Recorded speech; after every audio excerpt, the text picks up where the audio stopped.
Hello friends, आपका स्वागत है उपासना शक्ति चैनल में। आज हम भगवती दुर्गा कवच का हिंदी में पाठ करेंगे। दुर्गा कवच का पाठ दुर्गा सप्तशती के पाठ करने से पहले किया जाता है। इस कवच का पाठ करने से देवी भगवती अपने भक्तों पर प्रसन्न होकर उन्हें रक्षा प्रदान करती हैं। इस कवच के पाठ करने के बाद अर्गला स्तोत्र का पाठ और उसके बाद कीलक स्तोत्र का पाठ करना चाहिए। इन तीनों स्तोत्रों का पाठ करना अत्यंत शुभ माना जाता है। देवी कवच हिंदी में। ओम श्री चंडिका देवी को नमस्कार है। मार्कंडेय जी ने कहा, पितामह, जो इस संसार में परम गोपनीय तथा सभी मनुष्य की सब प्रकार से रक्षा करने वाला है और जो अब तक आपने किसी दूसरे के सामने प्रकट न किया हो, ऐसा कोई साधन मुझे बताइए। ब्रह्मा जी बोले, ब्राह्मण, ऐसा साधन तो एक देवी का कवच ही है, जो गोपनीय से भी परम गोपनीय, पवित्र तथा संपूर्ण प्राणियों का उद्धार करने वाला है। महामुने, उसे श्रवण करो। देवी की 9 मूर्तियां हैं, जिन्हें नवदुर्गा कहते हैं। उनके पृथक पृथक नाम बतलाए जाते हैं। प्रथम नाम शैलपुत्री है। दूसरी मूर्ति का नाम ब्रह्मचारिणी है। तीसरा स्वरूप चंद्रघंटा के नाम से प्रसिद्ध है। चौथी मूर्ति को कूष्मांडा कहते हैं। पांचवी दुर्गा का नाम स्कंद माता है। देवी के छठे रूप को कात्यायनी कहते हैं। सातवां कालरात्रि और 8वां स्वरूप महागौरी के नाम से प्रसिद्ध है। नवी दुर्गा का नाम सिद्धिदात्री है। यह नाम सर्वज्ञ महात्मा वेद भगवान के द्वारा ही प्रतिपादित हुए हैं। जो मनुष्य अग्नि में जल रहा है, रणभूमि में शत्रु से घिर गया हो, विषम संकट में फंस गया हो तथा इस प्रकार भय से आतुर होकर जो भगवती की शरण में प्राप्त हुए हों, उनका कभी अमंगल नहीं होता। युद्ध के समय में संकट में पड़ने पर भी उनके ऊपर कोई विपत्ति नहीं दिखाई देती। उन्हें शोक, दुख और भय की प्राप्ति नहीं होती। जिन्होंने भक्ति पूर्वक देवी का स्मरण किया है, उनका निश्चय ही अभुद्य होता है। देवेश्वरी, जो तुम्हारा चिंतन करते हैं, उनकी तुम निसंदेह रक्षा करती हो। चामुंडा देवी प्रेत पर आरूढ़ होती हैं। वराही भैंसे पर सवारी करती हैं। ऐन्द्री का वाहन ऐरावत हाथी है। वैष्णो देवी गरुड़ पर ही आसन जमाती हैं। माहेश्वरी वृषभ पर आरूढ़ होती हैं। कौमारी का वाहन मयूर है। भगवान विष्णु की प्रियतमा लक्ष्मी देवी कमल के आसन पर विराजमान हैं और हाथों में कमल धारण किए हुए हैं। वृषभ पर आरूढ़ ईश्वरी देवी ने श्वेत रूप धारण कर रखा है।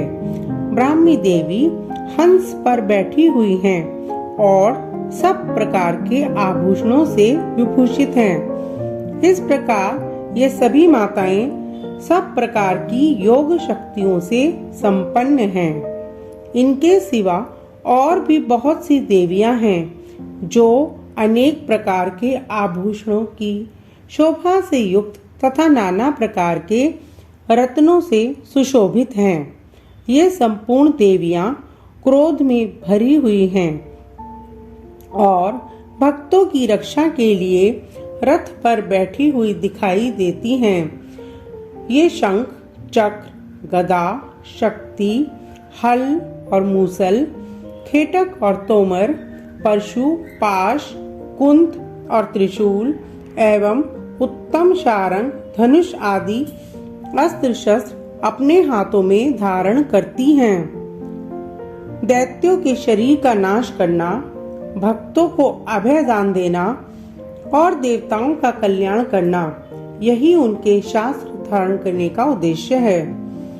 महान रौद्र रूप, अत्यंत घोर पराक्रम, महान बल और महान उत्साह वाली देवी, तुम महान भय का नाश करने वाली हो, तुम्हें नमस्कार है।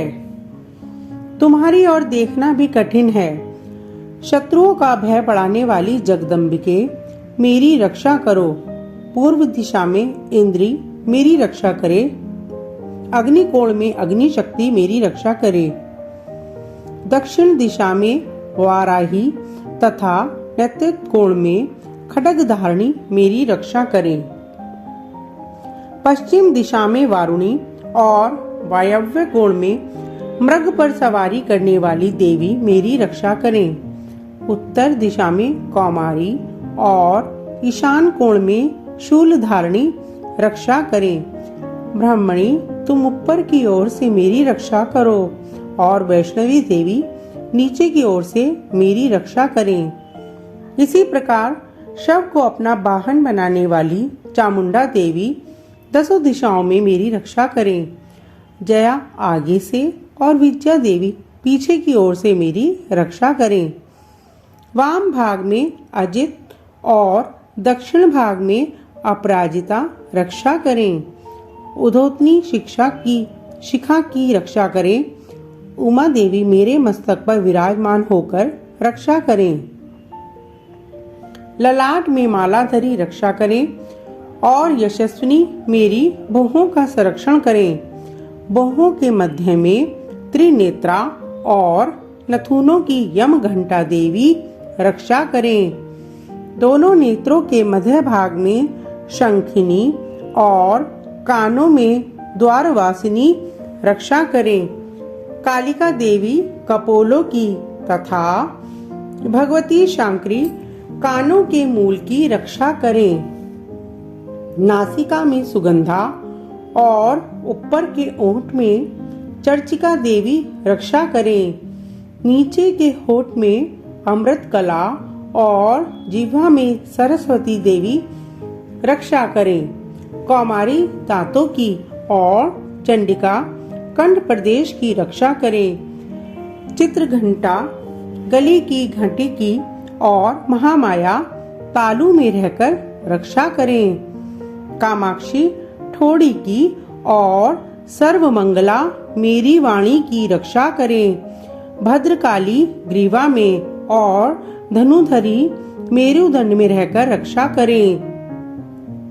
कंठ के बाहरी भाग में नीलग्रीवा और कंठ की नली में नलकुबरी रक्षा करें। दोनों कंधों में खड्गनी और मेरी दोनों भुजाओं की वज्रधारणी रक्षा करें। दोनों हाथों में दंडनी और अंगुलियों में अंबिका रक्षा करें। शूलेश्वरी नखों की रक्षा करें। कुलेश्वरी कुक्षी में रहकर रक्षा करें। महादेवी दोनों स्त्रों की और शोकनाशिनी देवी मन की रक्षा करें। ललिता देवी हृदय में और शूलधारणी उदर में रहकर रक्षा करें। नाभि में कामिनी और गुह भाग में गुहेश्वरी रक्षा करें। पूतना और कामिका लिंग की और महिष वाहिनी गुदा की रक्षा करें। भगवती कटी भाग में और विंध्यवासिनी घुटनों की रक्षा करें। संपूर्ण कामनाओं को देने वाली महाबला देवी दोनों पिंडलियों की रक्षा करें। नारसिंही दोनों घुट्टियों की और तेजसी देवी दोनों चरणों के पृष्ठ भाग की रक्षा करें। श्री देवी पैरों की उंगलियों में और तलवासिनी पैरों के तलुओं में रहकर रक्षा करें। अपनी दाढ़ी के कारण भयंकर दिखाई देने वाली त्रष्टा कराली देवी नखों की और उधर्व केशनी देवी केशों की रक्षा करें। रोमावलियों के छिद्रों में कौबारी और त्वचा की वागेश्वरी देवी रक्षा करें। पार्वती देवी रक्त, मज्जा, वसा, मांस, हड्डी और मेद की रक्षा करें। आंतों की कालरात्रि और पित्त की मुक्तेश्वरी रक्षा करें। मूलाधार आदि कमल कोशों में पद्मावती देवी और कफ में चूड़ामणि देवी स्थित होकर रक्षा करे। नख के तेज की ज्वालामुखी रक्षा करे। जिसका किसी भी अस्त्र से भेदन नहीं हो सकता, वह अभेदा देवी शरीर की समस्त संधियों में रहकर रक्षा करें। ब्राह्मणी, आप मेरे वीर्य की रक्षा करें। क्षत्रेश्वरी छाया की तथा धर्मधारिणी देवी मेरे अहंकार, मन और बुद्धि की रक्षा करें। हाथ में वज्र धारण करने वाली वज्रहस्ता देवी मेरे प्राण, अपान, व्यान, उदान और समान वायु की रक्षा करें। कल्याण से शोभित होने वाली भगवती कल्याण शोभना मेरे प्राण की रक्षा करें। रस, रूप, गंध, शब्द और स्पर्श, इन विषयों का अनुभव करते समय योगिनी देवी रक्षा करें तथा सत्वगुण, रजोगुण और तमोगुण की रक्षा सदा नारायणी देवी करें।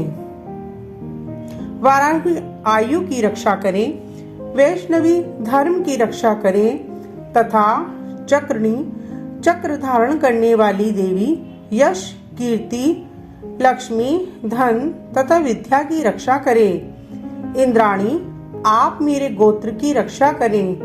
चंडिके, तुम मेरे पशुओं की रक्षा करो। महालक्ष्मी, पुत्रों की रक्षा करें और भैरवी, पत्नी की रक्षा करें।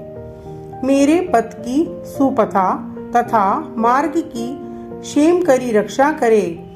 राजा के दरबार में महालक्ष्मी रक्षा करे तथा सब और व्याप्त रहने वाली विद्या देवी संपूर्ण भयों से मेरी रक्षा करें। देवी, जो स्थान कवच में नहीं कहा गया है, रक्षा से रहित है, वह सब तुम्हारे द्वारा सुरक्षित हो, क्योंकि तुम विजयशालिनी और पाप नाशिनी हो। यदि अपने शरीर का भला चाहे तो मनुष्य बिना कवच के कहीं एक पग भी न जाए। कवच का पाठ करके ही यात्रा करे।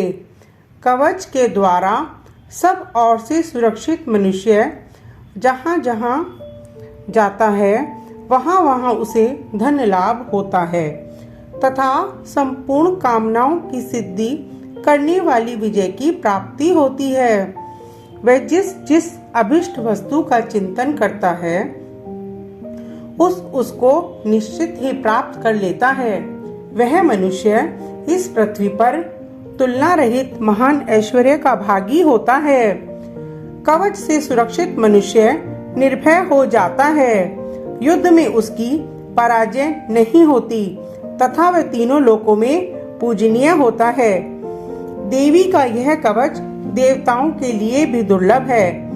जो प्रतिदिन नियम पूर्वक तीनों संध्याओं के समय श्रद्धा के साथ इसका पाठ करता है, उसे देवी कला प्राप्त होती है तथा वह तीनों लोकों में कहीं भी पराजित नहीं होता। इतना ही नहीं, वह अपमृत्यु रहित हो 100 से भी अधिक वर्षों तक जीवित रहता है। मकरी, चेचक और कोढ़ आदि उसकी संपूर्ण व्याधियां नष्ट हो जाती हैं। कनेर, भांग, अफीम, धतूरे आदि का स्थावर विष, सांप और बिच्छू आदि के काटने से चढ़ा हुआ जंगम विष तथा अहिफेन और तेल के संयोग आदि से बनने वाला कृत्रिम विष, यह सभी प्रकार के विष दूर हो जाते हैं। उनका कोई असर नहीं होता।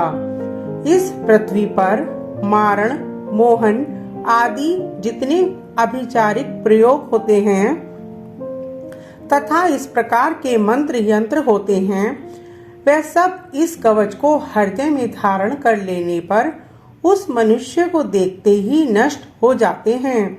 ये ही नहीं, पृथ्वी पर विचरने वाले ग्राम देवता, आकाशचारी देव, विशेष जल के संबंध से प्रकट होने वाले गण, उपदेश मात्र से सिद्ध होने वाले निम्न कोटि के देवता, अपने जन्म के साथ प्रकट होने वाले देवता, कुल देवता, माला, डाकिनी, शाकिनी अंतरिक्ष में विचरण करने वाली अत्यंत बलवती भयानक डाकिनियां, ग्रह, भूत, पिशाच, यक्ष, गंधर्व, राक्षस, ब्रह्म राक्षस, बेताल, कूष्मांड और भैरव आदि अनिष्ट कारक देवता भी हृदय में कवच धारण किए हुए रहने पर मनुष्य को देखते ही भाग जाते हैं। कवचधारी पुरुष को राजा से सम्मान वृद्धि प्राप्ति होती है।